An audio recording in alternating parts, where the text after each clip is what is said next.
نحمدہ ونصلی ونسلم علی رسولہ الکریم اما بعد۔ آج کل کچھ سوالات بھی موجودہ صورتحال کے متعلق مختلف بھائیوں کی طرف سے آئے ہیں۔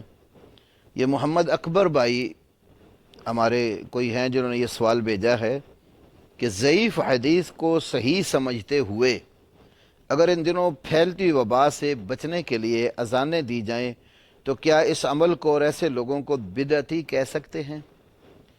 تو میرے بھائیوں، ایک بات تو یہ ہے کہ ضعیف حدیث کو صحیح سمجھنا یہ خطا ہے۔ صحیح وہی ہے جس کے اندر صحت کی شرائط پائی جائیں۔ ائمہ حدیث نے حدیث اور روایت کے صحیح ہونے کے لیے 5 بنیادی شرطیں ذکر کی ہیں، جن میں سے 3 کا تعلق اس روایت کی سند کے ساتھ ہے اور 2 کا تعلق اس کے متن کے ساتھ ہے۔ سند کے ساتھ جن چیزوں کا تعلق ہے، نمبر 1، سند متصل ہو، یعنی راوی جس سے بیان کر رہا ہے ان کے درمیان انقطاع بالکل نہ ہو، سند بیچ میں سے ٹوٹی ہوئی نہ ہو، متصل ہو۔ دوسری بات، سند کا ہر راوی عادل ہو، عدالت، متقی، پرہیزگار، اچھے اخلاق کا حامل ہو، اور ضابط ہو۔ تیسری شرط کہ اس کا قوت حفظ کام کرتا ہو، اس کے قوت حفظ میں خرابی نہ ہو، قوت حفظ مضبوط ہو اس کا۔ اور 2 جو متن سے تعلق رکھتی ہیں، نمبر 1، شاذ نہ ہو۔ شاذ روایت، مثلا ایک محدث کوئی حدیث بیان کرتا ہے اور اس کے تلامذہ میں جو بیان کر رہے ہیں سارے ثقہ اور قابل اعتماد ہیں، لیکن ایک ثقہ راوی ایسے الفاظ بیان کر جاتا ہے جو باقی ثقات کی جماعت کے خلاف ہیں، یا اب اس سے زیادہ جو ثقہ ہے، اوثق ہے، اس کے خلاف ہے، تو اس کی روایت کو شاذ اور مد مقابل کو محفوظ کہتے ہیں۔ اس لیے یہ تعریف کتب جو نا اصول حدیث میں وارد ہوئی ہے، مخالفت الثقات لمن ہوا اوثق منہ الثقات۔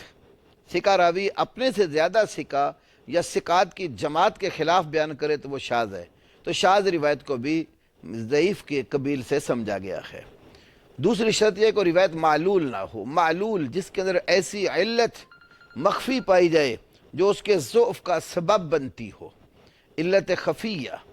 تو یعنی علت خفیہ، علت کی تعریف یہ ہے کہ وہ سبب غامض خفی الذی یقدح فی صحۃ الحدیث، ایسا مخفی اور پیچیدہ سبب جو روایت کے ضعف کا باعث بنتا ہو۔ تو محدثین کے ہاں یہ روایت جو ہے وہ شاذ نہ ہو، معلول نہ ہو، سند متصل ہو، ہر راوی عادل ہو اور ہر راوی ضابط ہو، تو پھر روایت صحیح ہوتی ہے۔ تو ضعیف کو صحیح سمجھنا یہ ایک تو علمی خطا ہے، بالکل درست نہیں ہے۔ اور دوسری بات کہ ان ضعیف روایتوں کو صحیح سمجھ کر ان پر عمل کرنا، تو جب اس کی جگہ پر ہمارے پاس صحیح روایات موجود ہیں تو پھر ضعیف پر عمل کرنے کی ضرورت کیا ہے؟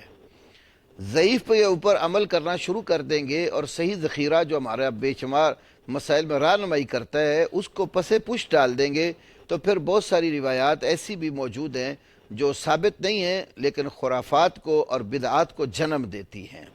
تو اس لیے ہمیں ضعاف کا سہارا ہی نہیں لینا، کیونکہ ضعیف روایت سے کوئی شرعی حکم ثابت نہیں ہوتا۔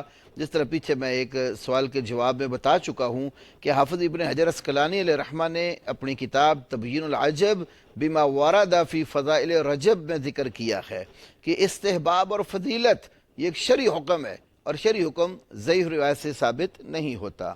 رہی یہ بات کیسے لوگوں کو ہم بدعتی کہہ سکتے ہیں، تو شخصیات پر فتویٰ لگانے کی بجائے ہمیں اعمال کے اوپر اور عقائد اور اقوال پر غور کرنا چاہیے، اور یہ بتا دینا چاہیے کہ یہ عمل خلاف شرع ہے اور ثابت نہیں ہے، تو اس لیے فتویٰ بازی سے گریز ہی کیا جائے تو بہتر ہے۔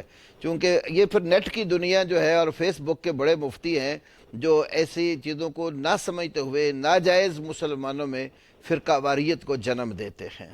تو میں اس لیے اس سوال کے جواب میں آپ کو اتنا ہی کہوں گا، آپ فتویٰ بازی سے گریز کریں، آپ اس عمل کو دیکھیں، اس قول اور اعتقاد کو دیکھیں جو بیان کیا جا رہا ہے، کیا شریعت میں اس کا ثبوت ہے؟